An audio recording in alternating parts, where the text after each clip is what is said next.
Hello there, flavor fans. Have you used rosemary in any dishes recently?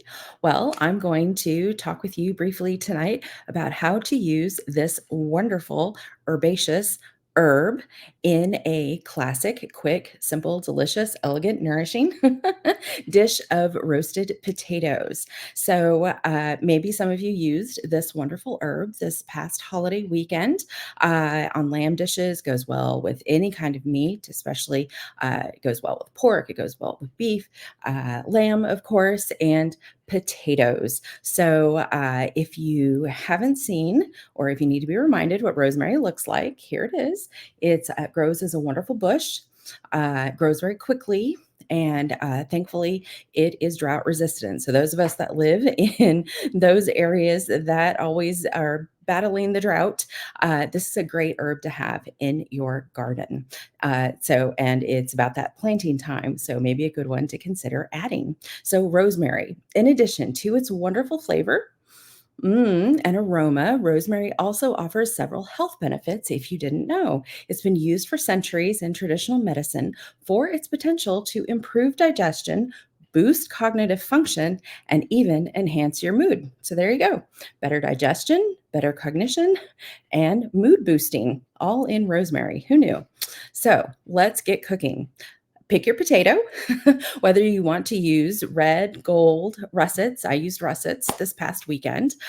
You want to give those a quick wash and a quick scrub if they need some of that dirt removed. And then you want to choose how to prepare that potato. Do you want to dice it, slice it, make it rustic? I did them Hasselback style, where you just run your knife through the whole potato and create like an accordion. Kind of looks like an armadillo almost. And while you're doing this, you want your oven to be preheating to about 400 degrees, maybe 425. If you've got an air fry function on there on your oven like I do, then you can definitely just push that air fry function and start, and you'll be all set to go. All right. After you could get your potatoes cleaned and diced, whether or not the yellows and the golds, you don't need to skin. But if you're using russets and you wanted to take the skin off of those, you could.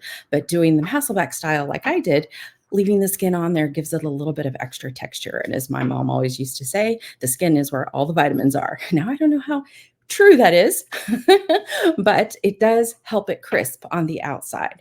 So after you've got your potatoes prepped and ready, I always like to put down parchment or a piece of aluminum foil on the baking tray. It makes for easy cleanup, right? Because we're all about quick and simple.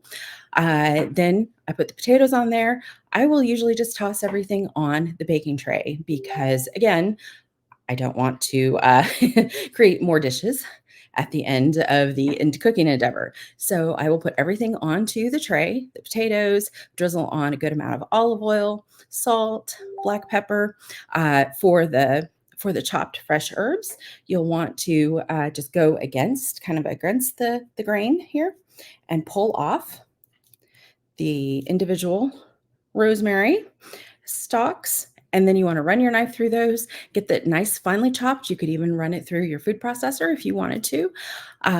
You want about 2 tablespoons. Remember, it's twice as much fresh to half as much dried. So if you're using the fresh, you want about 2 tablespoons of fresh, which is probably about 2 size stalks like this.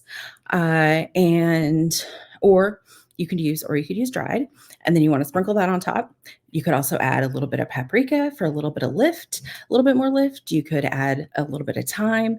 I always like to add black pepper. You could add more minced garlic. So all sorts of yummy flavor combinations to add to these potatoes, right? Because potatoes are really a blank slate. They can take on so many different flavors that we put on there. All right, so you've got your potatoes tossed. They're on the tray. 400, 425 degrees, depending on how large your dices are.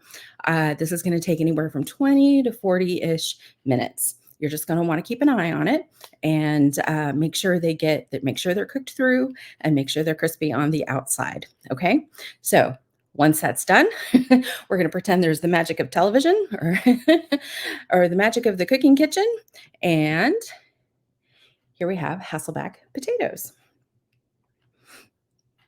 So you see, there's each one of these little slices. It's really a sliced potato.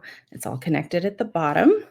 Uh, these did get a little crispy, but every single one of those slices was nicely coated with some olive oil. I actually used spray to kind of get in there a little bit better and not overuse the olive oil. Salt, pepper, garlic, uh, rosemary. Mm. Goes well with everything. And this can be an easy and quick weeknight side dish. You would just want to do this first, as it's the longest cooking item that you would probably be doing on a weeknight, right? So put this in first, but these also reheat well. So make twice as much.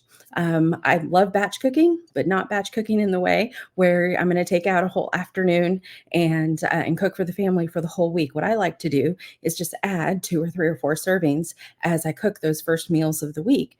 That way, we can repeat or reinvent those side dishes, those extra portions later in the week. So, Hasselback potatoes, fresh rosemary, add this one to your garden. Let me know how it goes. Until next time, I hope you cook, savor, and thrive.